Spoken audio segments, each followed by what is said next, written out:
Hey Pascal, this is Panther Nation. I am Connor Hibbett.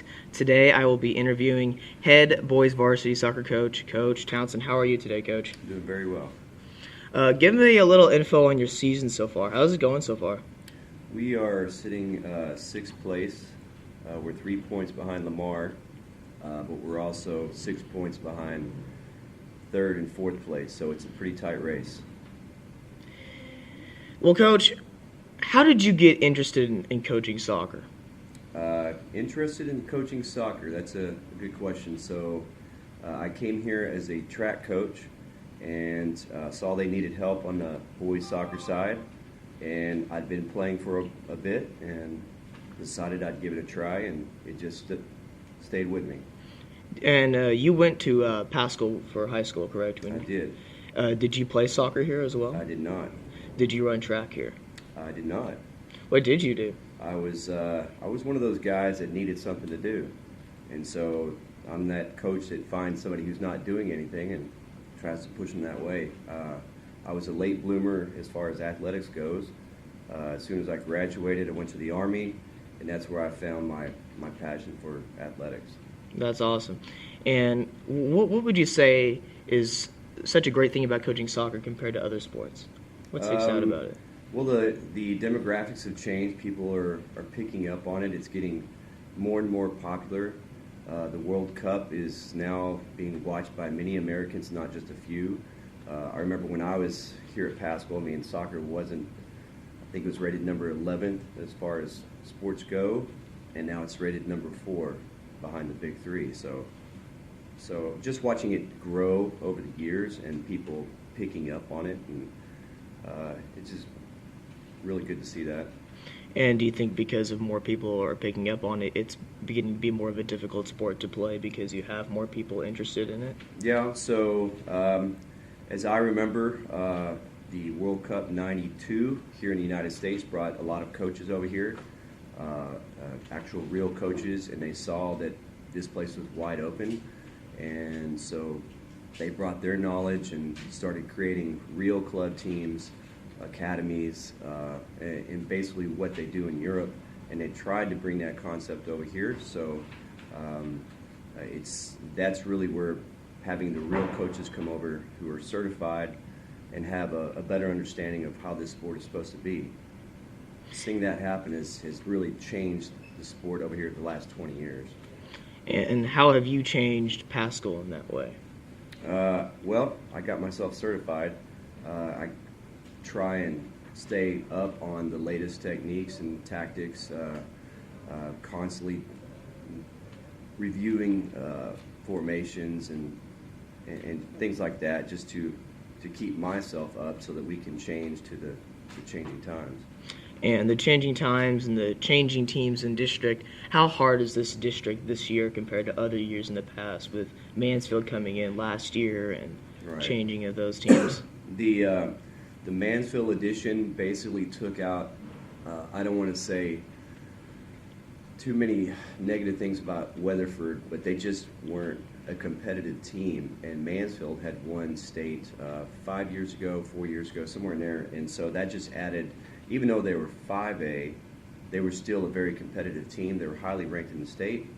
And so when you bring another group like that into an already tough district, you can see from the scores this year to last year, it's about the same. Mansfield ended up being last place last year. Now they're in second place. It's just that tough. You cannot sleep in this district. And they're second place behind a very good team with Sam Houston. They're actually currently 9-1 in district, and they're ranked 16th in the state. But how do you get your guys to compete week in and week out against these type of competitive teams? Well, I wouldn't say I get them to compete. I put it out there, and they bite on it or they don't. I think we do compete overall, but in district, if you fall asleep in one game, anybody can beat you, and we found that out this year. And those are valuable points that you can't give up. So we're not as competitive as we used to be, but we're also extremely young, so our maturity is showing. And I remember you talking since I'm in soccer, I heard you guys talking about how you're looking forward to the next season and then especially 2020. What do you have to say about those seasons? Because, like you said, you guys are very young. So Right. So we have this year we have 8 underclassmen on the varsity team. At least 4 will be on the field at any given time, and sometimes up to 5 and 6. So that's just going to show in the following years. We've had senior heavy teams in the past, but only twice since I've been here have we had a lot of starting seniors. And so I see in the next 2 years that we will actually have possibly 10, 11 guys who are starting out there. And that's never been the case since I've been here. yeah, and then usually every year you have maybe 1 or 2 freshmen who can compete for varsity, right? And Right. So this year we have Will Marshall's out there. Of course, Will is he's a big physical guy. He's still learning technique, but what we don't have are big guys. Whereas like Mansfield has some big athletic physical guys, but usually you don't want to put up a 15-year-old against an 18-year-old whose stature can't handle that. So Will has really stepped up, and he's the only freshman on the team. Well, good for him. But what's the good thing about having underclassmen playing up instead of just having every other year maybe you have like juniors stepping up for varsity and then the seniors obviously. But like, what's the good thing about having sophomores stepping up? What's the difference with that? More than just saying, well, we have more players on varsity capable of playing. What that's saying is that their talent level is high. That's how it gets the coach's attention. And so if they can compete against somebody that's older, because for the boys, I mean, they develop in these years, 15 to 18, there's so much growth. I've seen guys come in that are very small, and by the time they leave, they're big guys, they're heavier guys. So it's hard to just throw a young guy against an older guy. But if they can compete, if they can step up, I'm thinking of like Reed Yanni, his sophomore year, stopped a senior from Martin who was dominating everybody. And Reed, as a sophomore, was able to step up, and it's kind of rare to see that, because I also saw Reed as a senior, and he had also filled out and developed and became one of our best players. So that's probably the best thing. They get experience, and they get confidence if they can handle a guy that's a senior, a little bit older than them. And I heard as a sophomore he was a very successful player, wasn't he? He was, yeah. You guys play North Crowley tonight. Right. What can you tell me about that matchup? Well, for us, I told the team that the playoffs start now, and for us, it's a must-win. We should win. We're a better side. North Crowley has graduated a lot of their talent the last 2 years, and they will definitely test us. They're quick, but for us, it's going to test us because if you play a team that's probably not as talented as you are, you tend to go to sleep. And that's been our biggest thing, is going to sleep in our games and then allowing teams like that to compete with us. It was only a 1-0 win for us last time we played them, and we should have scored 3 to 4 goals in that game. Now, the important thing is you had the clean sheet, and I remember you talking at practice about Right. getting the clean sheet in this game is very important. North Crowley in their last 2 games have put up a goal, although they have lost 6 games in a row. But what's the importance of getting that clean sheet? Clean sheets for me, defense makes the playoffs. You talk about Sam Houston. Sam Houston will pull clean sheets or low sheets. Giving up a goal, everybody in our district is good enough to get a goal. You have to just assume that they can and will get a goal. So, but if you can get a clean sheet, that just says that your defense was really on the ball, the keeper all the way up. So, and last year we did not make the playoffs by scoring a lot of goals. We did it by getting clean sheets, by disallowing those goals and keeping ourselves in games against teams that were probably better than us. And one last question, Coach. What can you tell me the difference between road games and home games? Do they really differ? We like to say we want to win the home games. You definitely feel your crowd a little bit more. We don't get as many people following us to North Crowley probably tonight. But for me, they're the same. I think for the guys, it's a little bit different. You know, you're playing on a field that you're used to practicing on. You're used to it. You're comfortable there. So, but for the guys, I think that they're more comfortable at home. For me, I just like to play. I don't care. I like the part where we get to play at home and play away. Yeah, and I'm sure for you to be able to coach a great team like this at a great school is probably a blessing for you already. Yes, it is. Well, Coach, thanks for being on the show today. I really enjoyed having you. All right. All right, Pascal, that was it for this interview. Next, we'll be going over Pascal basketball and what a great season they had. Pascal basketball has actually been very good this year. In fact, they had a great season. They lost in the state playoffs, but they had a very good year. 21-12 overall, 8-7 in district, and Coach Chabay was Coach of the Year in this district. What do you think of their season? Phenomenal. Let's just put it that way. It's not very. It's very difficult to be Coach of the Year in this district and to bring a team to the standards that we have here at Pascal, and to bring those standards even up now. I mean, they've increased, the team has gotten better, and then now we can look to be even better as the years roll on these next several upcoming years. You're right. Well, how about in college basketball? Who do you think will win March Madness this year? Who do you think are the teams to watch out for? North Carolina, Duke.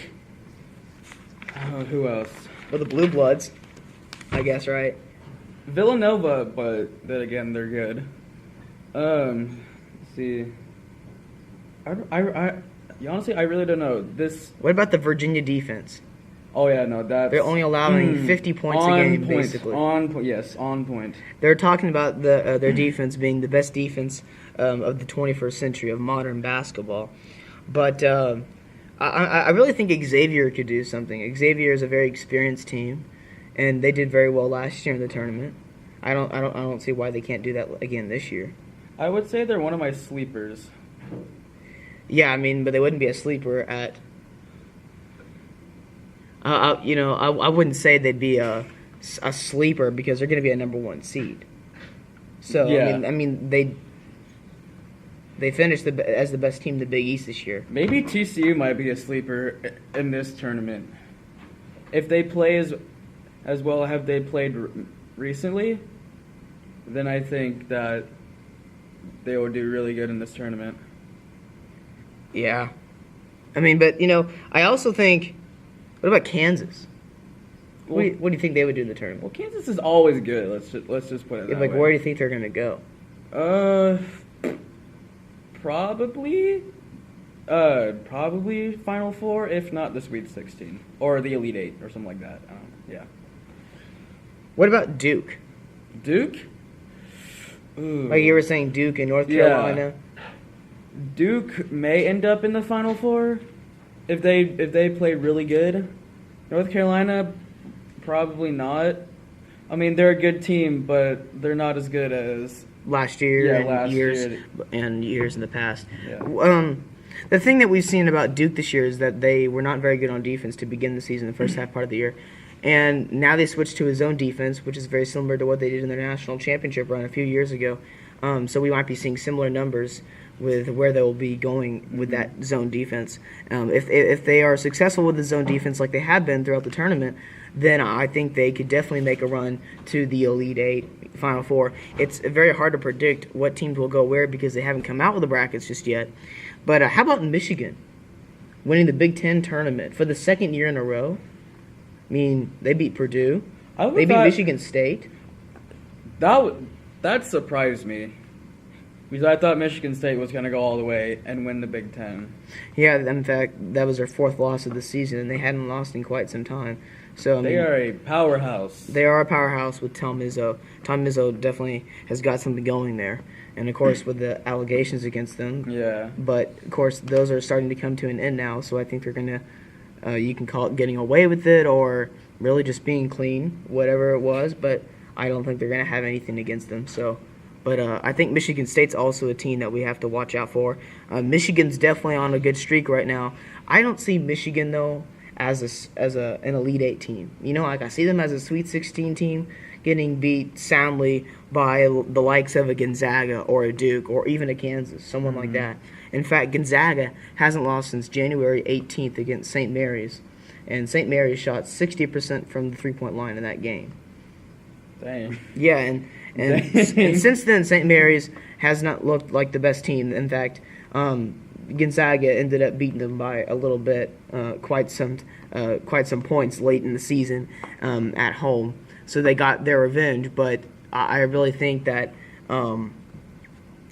before Gonzaga beat St. Mary's later in the season, I thought, okay, maybe St. Mary's will win that conference or they would have won that conference this year. But Gonzaga actually won that conference, went 17-1, and they also won their conference tournament. Mm-hmm. And they're having their 17th straight NCAA tournament berth. So congratulations to them.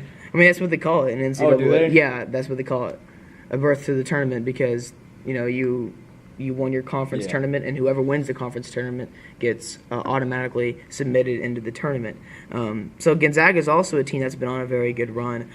Cincinnati won the American Athletic Conference over Wichita State by a game. What do you think of the Cincinnati Bearcats? They've actually done really good this year. I really don't have anything to say about them except that they're really good. I know that. I mean, they don't really play that many good teams, but when they come up against a good team, they do fine. Yeah. But they had a good run last year, but I just don't see them. I don't know. I just don't see them like going to the Elite Eight. They just don't seem like that type of team to me. No. They don't have like that one good score that is like gonna bring them, to the Sweet 16 or to the Elite Eight.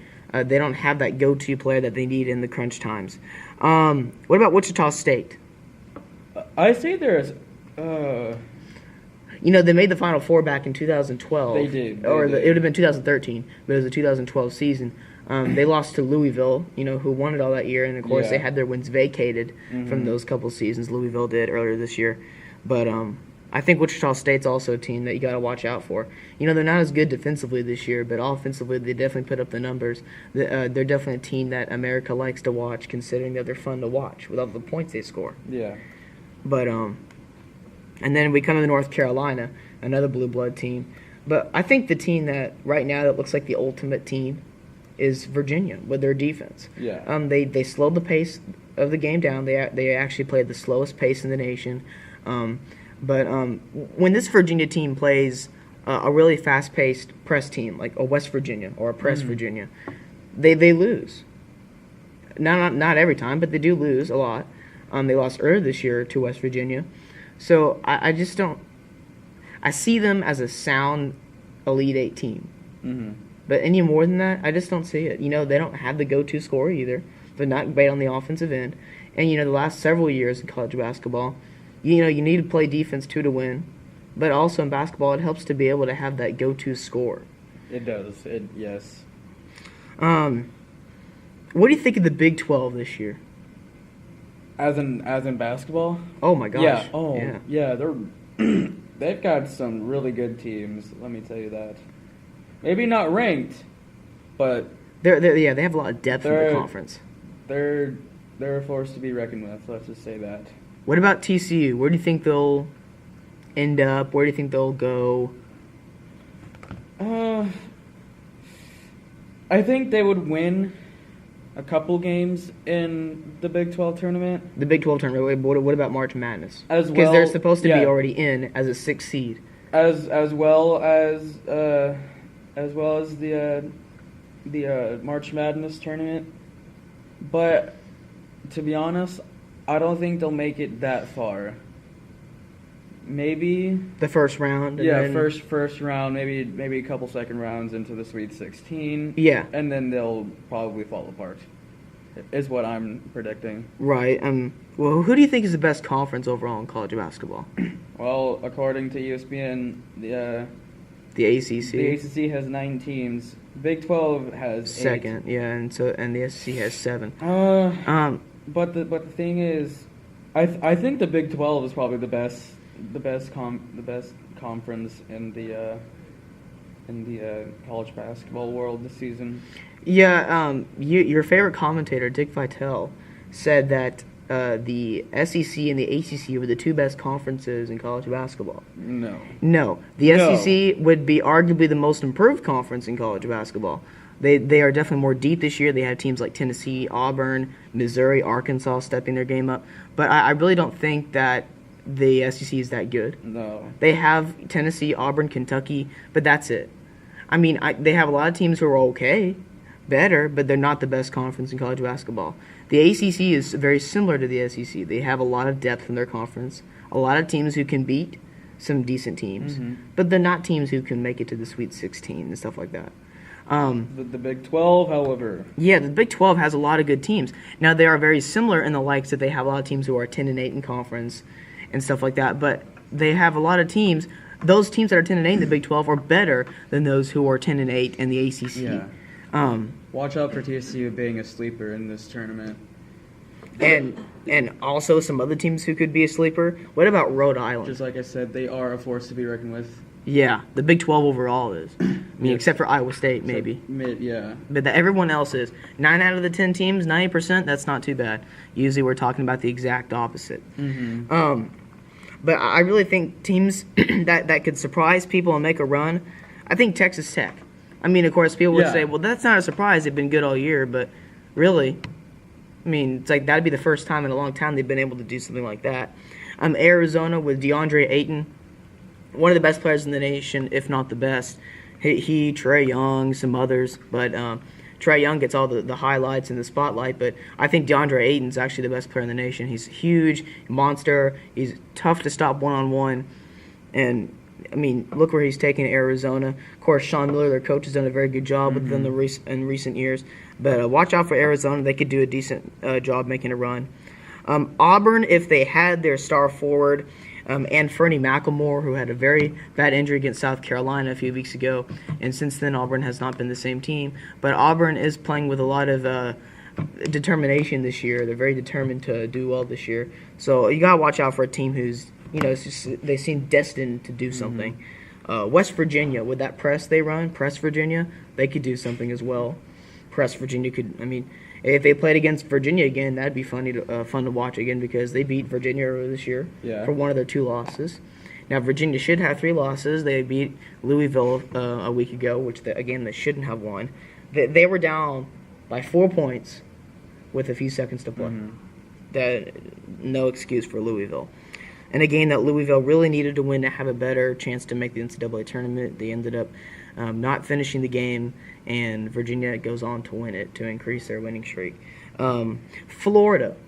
If Florida shoots the 3 very well, they win. If they don't, they lose. They live and die by the 3. Yeah. Florida is one of those teams you don't want to play because they can beat anybody, but they can lose to anybody.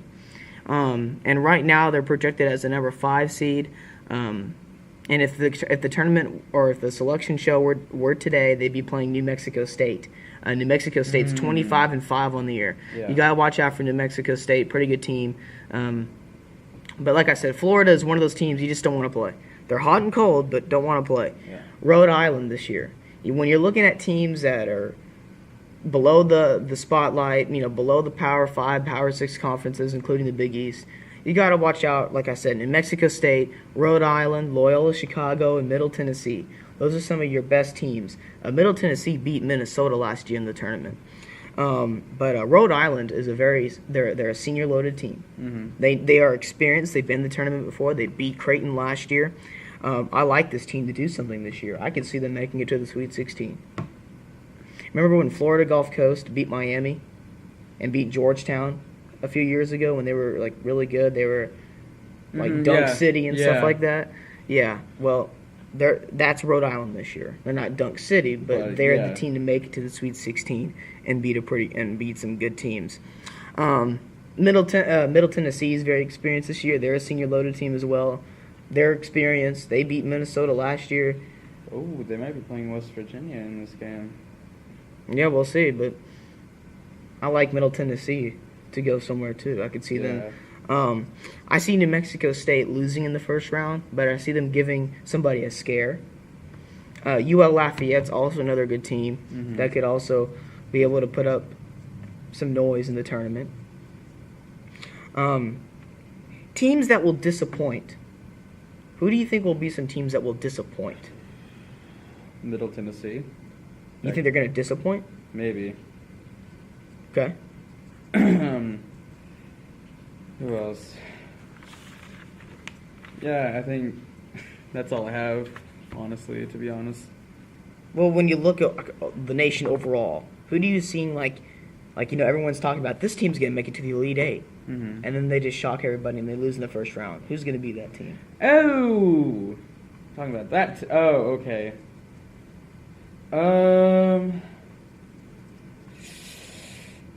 Ooh, that's a tough question. All these teams are really good. I think Kansas State and Rhode Island.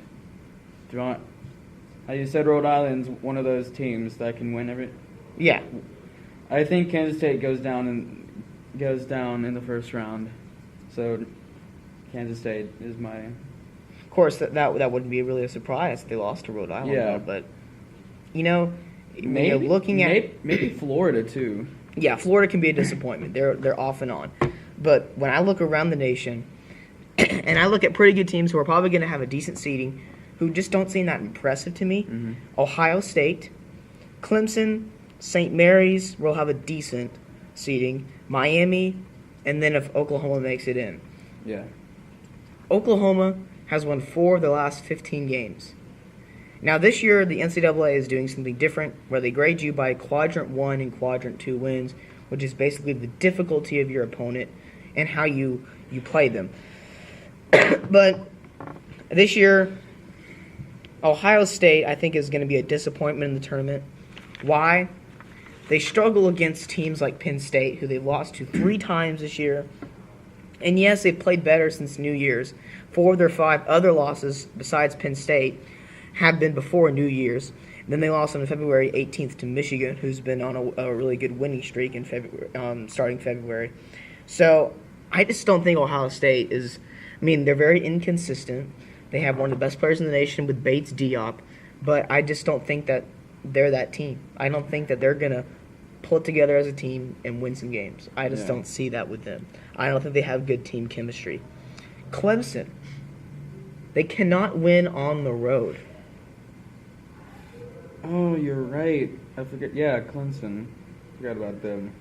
I got some great stats with you for Clemson. At Boston College. These are their road games in conference play. Boston. Road games. Oh no. At Boston College, they won 74-70. Oh no. At NC State, they lost 78-77. At North Carolina, they also lost 87-79. Speaking of Boston College, they actually upsetted Duke when they were number 1. Earlier this year. I was watching that game too. At Virginia, they lost 61-36. Their lowest amount of points this year, Clemson. At Georgia Tech, they only won 72-70. Georgia Tech is only 6-12 in conference. At Wake Forest, they won 75-67. Wake Forest is only 4-14 in conference. They only won that game by 8.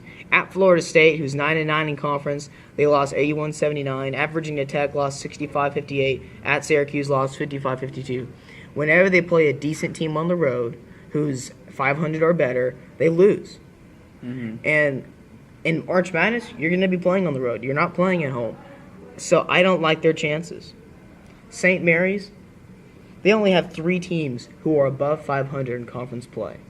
Their conference is not good. They have a history with their coach of losing in the first or second round of the NCAA tournament. I don't like their chances either. Miami, I just don't think they have the team chemistry to put together a run. No. And even when they had that good team, 4 years ago, they got upset. Yeah. So I just don't think they're that team. And then Oklahoma, 4-4. They won 4 of their last 15 games, 4-11. And Trae Young is a great player. And maybe they started the season out great, But if you look at their schedule, they didn't play anybody that good. USC turned out just to not be as good as a team as everyone thought they were going to be. TCU was ranked 10th at the time, but TCU's not even ranked anymore. And then their only true good road win was Wichita State. Yeah. And Wichita State, that was when they weren't as good. Now Wichita State's improved. So, I mean, is Oklahoma really even that good of a team? They're not. They're not. They're not. Oklahoma State deserves to go in, or Texas instead of them. Yeah. But because of the Quadrant Well, 1 and Quadrant what 2 Texas wins, is in. they're going to make it because of the way they evaluate teams to make to the tournament. But like I said, Miami, they don't have the best team chemistry. 10 of their last 12 wins have come by less than 10 points. I don't see them winning close games against good teams in the tournament. Yeah. Yes, they play in a tough conference. Yes, they did beat North Carolina recently. Yes, that was by a great buzzer shot. Whatever, but I don't see them being that team. Okay, Gage, who wins the championship this year? Oh, that's gonna be a tough. That's a tough answer. I'm looking for one of these the smaller but larger schools. Maybe Villanova again. Maybe Xavier. Butler has a chance. Butler? Why Butler? Well, let's see. Pretty sure they beat Villanova. They did. They did. Yeah, They did. they pulled that upset. Butler's a very good team. Very, Fundamentally sound. Very experienced. Yeah, they are. I think they'll make a name for themselves in this tournament. Also, Kansas. Kansas has been playing very well this season. And they're obviously a good team. So I'd like to see them win it all. Xavier, same thing. Very experienced. Yeah. Hasn't got a whole lot of, let's just say, hasn't gone very far. And then Villanova. Last year they had a good run. They did. Xavier did, but lately in the last 5-6 years they haven't. Mm-hmm. So, but here's my final four. If it were to be played today, roughly these teams, depending on how the regions are. Oh, and then Virginia. Seated. Virginia, yeah. I see Virginia moving on. Virginia, Villanova, Kansas, Mm-hmm. and don't be surprised if Xavier or even like a West Virginia. I don't know why. I just like West Really? Virginia. Yeah, I like West Virginia. The Big 12 is the best conference. Well, obviously. I think the Big East is second. Yeah. But I like a Virginia, a Villanova, a Kansas, and either an Xavier Yeah. or someone like that. Yeah. Well, that's it for college basketball. We've pretty much hit all the teams. But Honestly. hey, today at 11 o'clock on TC Facebook Live. TCU's playing Kansas State today. That too, but on Facebook Live, there will be a new head coach announced for football for this really? coming year. For who? For Pascal. Oh, yeah. Wait. Yeah. So we'll see what goes on there. For now, I'm Connor Hibbett.